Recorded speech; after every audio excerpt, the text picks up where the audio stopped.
স্বরচিত কবিতা অহল্যার সেই সব দিনরাত্রি। রচনা এবং কণ্ঠ মৃত্যুঞ্জয় কুমার ঘোষ। আঘাতে আঘাতে তুমি পাথর করো মোরে, এই ফুলেল জীবন আমি তো চাইনি। বিশ্বাস যেথা বিষ বাষ্প উগারে শুধু, তোমার আবাস যে মন মুসলের মতো ফন্দি ফিকির ভাজে শুধু। কে চায় এ জীবন? আঘাতে আঘাতে তুমি পাথর করো মোরে।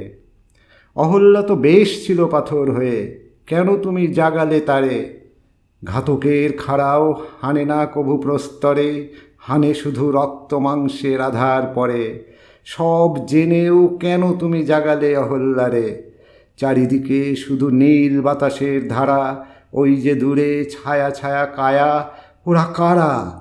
ক্লান্ত বিষণ্ণ আমি, তবুও গরল ভরা স্বর নিক্ষেপ করে তারা।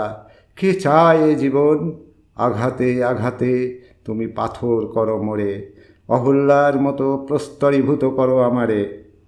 আমার ক্ষুদ্র পৃথিবীর পথে পসার রয়ে ভ্রমিছে যারা, ভালোবাসার নাকি ফেরিওয়ালা তারা।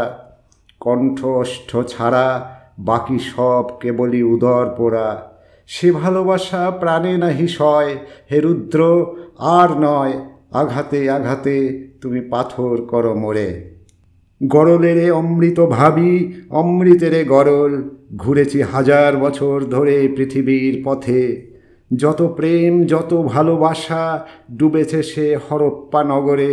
ক্লান্ত আমি, বিধ্বস্ত আমি, ফিরেছি আপনার ছোট্ট ঘরে।